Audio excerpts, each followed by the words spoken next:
All right, everybody. So we're going to get started. I'll get a little louder. That's what I'll do. So, all right. So we're going to move on to the second half. We've talked a lot about early stage melanoma, neoadjuvant, adjuvant, surgery, vaccines, and kind of what's happening in those spaces.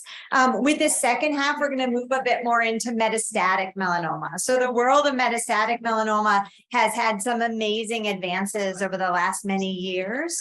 At this point, most of our patients are receiving some sort of immune therapy as their first line of treatment. Very often combination therapies. So therapies, ipilimumab and nivolumab, or nivolumab and relatlimab, which is one of the newer therapies. Unfortunately, even with these therapies, they don't work all the time. And even with ipilimumab and nivolumab, which is kind of the one that has the highest efficacy rate, when you look out at 5 years, about 60% of patients have had their melanoma come back. And so over the course of that 5 years. And so the issue is that we still really need new therapies. So we have immune therapies. You also heard a little bit about targeted therapies, particularly against BRAF patients whose melanoma has a BRAF mutation. And these are different tools we have, but there's a lot of work going on kind of building on these, looking at new ways to harness the immune system to fight the melanoma. And then also in those targeted therapy spaces, looking at new mutations within the melanoma and new things to target. So as these therapies have been developed, we've got a better sense of kind of where to start with melanoma. And I think Dr. Sullivan may mention some of these therapies as well, but what we really need to do is kind of what's next, what's coming, what other things can we do when those therapies fail. And so we're going to talk a little about that, about some of the kind of exciting things that we're seeing in development, some of the things that questions were raised on, like novel immunotherapies and cellular therapies. And so with that, I want to introduce Dr. Ryan Sullivan. I have known him a long time, and I'm so thrilled, as always, to see him over here. He comes from Mass General Hospital, where he works as a medical oncologist, has a lot of titles now. So he's the melanoma he's the associate director of the melanoma program. He's a member of the Termier Center for Targeted Therapy at Mass General Cancer Center, associate professor at Harvard Medical School, and is very active clinically, both working in novel therapies for melanoma, immunotherapy toxicity, as well as testing new drugs. So with that, I'll hand it over to Dr. Sullivan.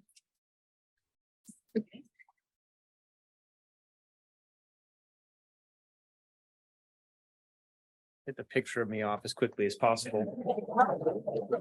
I'm sure I'm better in person, but I know I'm not photogenic. So it's a pleasure to be here. Thank you, Dr. Buckbinder, and the folks at AIM at Melanoma for allowing me to spend some time with you on a Saturday morning. I'm grateful for all of you here and all of you online for sharing some of your weekend with us. So I am tasked with talking about new therapies. And I will do so, and I will promise that bispecific therapies will be defined at some point in the next 5 minutes or so. Here are my relevant disclosures. None of those actually make bispecific therapies, I don't think. Okay, so advanced melanoma treatment landscape. So this is, you saw something similar to this with Dr. Meridian's talk, but I want to point you to the far left.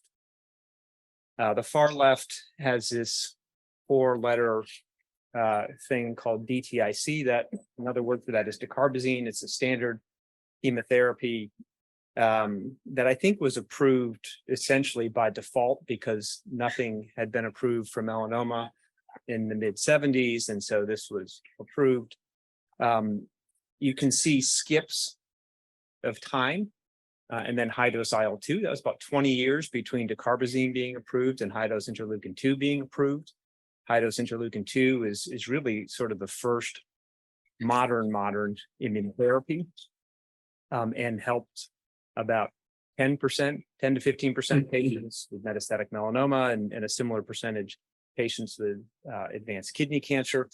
But most patients didn't benefit, and many patients weren't candidates for it because of toxicity. And then you see another skip of time, and there was about 15 or 16 years between high-dose interleukin-2 being approved, and then the dual approval of ipilimumab and bemaritmab in 2011, really starting this amazing decade of progress.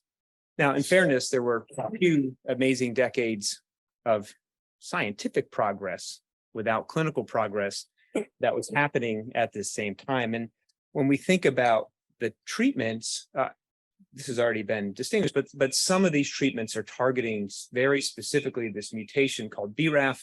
That about half of our patients, their tumors harbor a mutation in BRAF, and we can use therapies that target that. The other half of patients don't have that. Interestingly, that in the early studies, it didn't seem like patients with BRAF mutations did any less well with the immunotherapy than patients who didn't have a BRAF mutation. And so one of the things that would happen at meetings, gosh, for probably from 2009 to about 2020, when the pandemic hit, is that there'd be these debate sessions. And you say, what do we do first? Do we do BRAF targeted therapy first, or do we do immunotherapy first? And then ultimately, a few trials were run, and it proved that we should be, for most patients, even if they have a BRAF mutation, starting with immune therapy. Because I'm going to be talking about novel immune therapies, I might as well talk about non-novel immune therapies, which actually still are pretty novel. Where's the mouse? Oh, got it. Okay, starting to have performance anxiety. So ipilimumab is really novel. So even though it's been approved for almost 15 years and we rarely use it on its own, this is a drug that targets the way that immune cells get educated to go attack stuff. So all of us, I think Dr. Ott said something about being a T-cell enthusiast. We're not T-cell enthusiasts, we're T-cell evangelists. Like here to say that T-cells are really important and we should be doing everything we can to make T-cells more effective at attacking cancer. Ipilimumab helps in this education phase. So essentially, the way our immune system works is if every T-cell receptor could recognize what it's can recognize and activated, we wouldn't live very long. We would die of autoimmunity probably as soon as we started getting exposed to the outside world. And in fact, if you knock out CTLA-4 in mice, that's exactly what happens. They form perfectly good-looking mice, babies, and then they die within weeks because they can't handle the world, because they just attack all of their body parts. The T cells attack all their body parts. So it's a critical point of regulation of the immune system. And so one of the ways, the way that this sort of happens, that this regulation happens, is when you're educating an immune cell to go and attack something. There's a lot of people like to think of this as a car, and that you're hitting the gas. And the other thing that the immune system does is it immediately breaks. Now, some of those cells get out and they can attack what they've sort of been educated to attack, but then the immune system is breaking at the same time. And so you're sort of gas, brake, gas, brake, gas, brake, which is actually exactly like driving with my father-in-law, because he's a terrible driver, but he's a nice guy. And so I do the driving if I'm in a car with him. But that's like really novel. And it changed the way we thought about treating cancer. Other areas, other checkpoints of the immune system were discovered soon after. PD-1 and nivolumab and pembrolizumab are PD-1 blockers. These actually, PD-1's a receptor. Receptors are proteins that are on the surface of cells that can capture stuff. And when they capture it, it's like, boop, and then something happens. Well, when PD-1 captures whatever it binds to, it tends to shut down the cell. And so if these active immune cells get into the tumor environment and are looking to sort of seek and destroy cancer cells, but it binds to the thing that it's kind of built to bind to, it shuts the cell down. And so blocking that interaction can lead to more effective navigation and thus attack of those active immune cells again in the cancer. The other new, actually, atezolizumab's up there. That's a PD-L1 blocker, which is actually blocking the binder of PD-1. And then Nivo and relatlimab. Relatlimab's actually a blocker that essentially is an indicator that the T cell is tired. The immunologic scientific word for T cells that are tired are exhausted T cells, which is a big word. So if you want me to explain that to you later, I can in the next break. But basically, not only is this target, which is called LAG3, a marker of exhaustion, if you block it, it tends to reverse the exhaustion very often. And so what we end up having are a number of immune therapies. We have ipilimumab, we have nivolumab and pembrolizumab. Trials were done. Turns out PD-1 blocking is better than CTLA-4 blocking. So there are trials of Nivo versus Ipi, Pembro versus Ipi, demonstrated the superiority of Pembro and Nivo. Ipi and Nivo together work better, but as was alluded to before, there is a downside to activating the immune system and removing some of the regulatory aspects of the immune system. You can, in fact, have bad side effects, and they're much more common when you give that combination compared to just giving Ipi or just giving Nivo. And then the Nivo plus relatlimab was compared to nivolumab and seems to be better without as robust an increase in side effects. So that's 15 years of drug development in 5 minutes. In the red are the BRAF targeted therapies, which again, we often use in patients who have BRAF mutations, but we tend not to use it in the setting where a patient is initially diagnosed with advanced, which means either unresectable or widely metastatic disease. So what are the unmet needs? I think it's important to note that all of what I just talked about is mostly based on data in the frontline setting of advanced disease, meaning patients who are recently diagnosed with metastatic melanoma. Almost all those patients have cutaneous melanoma, which is the melanomas that arise out of the skin, as opposed to melanomas that arise on mucosal surfaces or melanomas that arise in the eye. And most of the data that was generated are in patients who were treated before the advent of the development of the adjuvant and neoadjuvant therapies that were described by Dr. Muradian. And so the challenge is this data is cool. The therapies are effective. They don't help everybody. And trying to understand what do we do when these therapies aren't effective is sort of one of the great unmet needs that we need to sort out over the coming years and decades.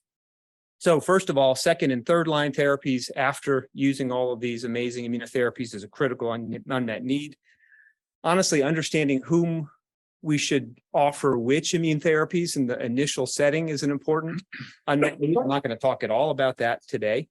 And then better therapies for uveal melanoma, which are melanomas that arise out of the aspects of the eye, acral melanomas, which are skin melanomas, but they're on the palms, the nail beds, and the soles, and they have a slightly different biology and aggressiveness than garden variety skin melanoma. And then the mucosal melanomas, which are melanomas that arise out of the lining surface. And I'll talk a little bit about uveal melanoma when I'm talking about bispecific therapies. And I did the same slide twice, sorry. Although this one's different because it's got yellow. All right, so let's talk about the basics of uveal melanoma. So melanoma is a bad disease. We have better therapies for it, but it's a bad disease. You don't need a lot of it for it to have a high risk of spread. If you just sort of think about most cancers, we measure the tumors in centimeters. In melanoma, we measure the primary tumors in millimeters. And that's probably all you really need to know about the badness of the melanoma. Although you guys are all here, you understand this disease probably better than most. Uveal melanoma is a really bad disease. The reason it's a really bad disease is, yes, you do have pigment cells in the eye and they can become malignant.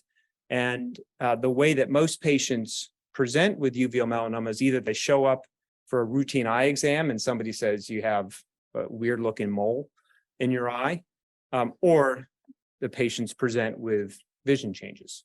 are really the only two ways that patients present. The reason it's a bad disease, not only can it impair vision, but it has high rates of metastatic spread, even when the melanoma is very small. And often that metastatic spread involves the liver and bones, which are tricky places to treat. And another reason it's a bad disease is the standard therapies are not as effective as they are in skin melanoma. So I put a little table in there, which is just showing response rates. That's a percentage of patients that have tumor shrinkage that's of a significant amount that we qualified as a response. And the response rates of uveal melanoma compared to CM is cutaneous melanoma is an order of magnitude less for each of the types of therapies we offer, or nearly. Even combination therapy, the rates are a quarter of the rates with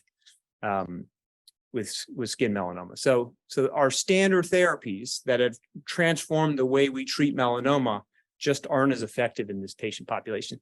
And to sort of add insult to injury, we don't even have BRAF targeted therapy to offer these patients because there are no BRAF mutations in patients who have uveal melanoma. But we have this drug called tebentafusp, and this was FDA approved in January of 2022. It's FDA approved because it improves overall survival. It actually, at any time point after starting the drug, patients were about twice as likely to be alive if they received tebentafusp and if they were randomized to receive either pembro, ipi, or a chemotherapy, actually dacarbazine. It's a weird drug. We actually don't measure benefit in shrinkage because it doesn't commonly shrink tumors. And we commonly are able to continue treatment after the scans show that scans are growing, or scans are showing the disease is growing, and we get additional benefit. And to the question that somebody asked earlier about blood-based biomarkers, there's actually a lot of data that says because the scans are usually worthless in terms of following, that actually following blood-based biomarkers might be a better approach to monitoring patients who are treated with this therapy. Okay, what the heck is tebentafusp? Let's say it out loud 5 times fast and see who can get it right the 5th time. The obvious answer is an immune mobilizing monoclonal T cell receptor against cancer, right? You guys knew that, obviously, an IMTAC for short. But as a T cell evangelist, I'll walk you through this slide. So the normal T cell receptor, which you heard Dr. Ott mention, recognizes peptide in the context of this thing called HLA. The T cell receptor then activates, and then the T cell can destroy what it's recognizing. When you don't have T cells that you can easily activate, like with immune checkpoint inhibitors, we have to think of different means. And so tebentafusp actually has a T cell receptor as part of its molecule, and it recognizes a peptide. In this case, the peptide is something called GP100, which is commonly expressed in melanoma, almost always expressed in uveal melanoma. And on the other end, this purple thing actually engages with a receptor on a T cell called CD3, and it engages it in such a way that if it does so, it brings the immune cell and the tumor cell together, sort of like evilmatch.com, and it allows that T cell to destroy the cancer cell. And so there's 1, the targeting domain, 2, an effector domain, and that equals bispecific therapy. Only 15 minutes in when I got to it, but so that's cool. Are there any other bispecifics in uveal melanoma? Obviously, if I ask the question, the answer is going to be yes. This is a very similar molecule. It's in fact exactly the same molecule, except instead of the T cell receptor recognizing GP100, it recognizes something called PRAME. And PRAME is a antigen that's expressed in a lot of different cancer types, including most melanomas. It recognizes it. It has this effector domain that binds to the CD3 receptor, and again, plays evil matchmaking. Does this work? Well, the best data, the earliest data we have suggests that in uveal melanoma, this tebentafusp naive means these are patients who haven't received tebentafusp yet, that the response rate in the early part of the study was 6 patients, suggests that, yeah, it kind of works. And most of these patients are going down on the waterfall plot, as Dr. Ott said, down is good. And so it does look like an active drug in this disease. These are patients who received tebentafusp, and you actually see some tumor regression in some patients. And so it may have a role there as well. So these are 2 bispecific molecules that have been developed. And in many ways, the first target disease for this is uveal melanoma, because we don't have the effectiveness of our standard immunotherapies for uveal melanoma. But wait, there's more. So this is not to scale. Okay, that blue blob there is only as big as it is because I couldn't figure out how to make it smaller and make the animations work. But that blue blob is a protein called PMEL17, which is expressed on the outside of cancer cells, specifically melanoma cells.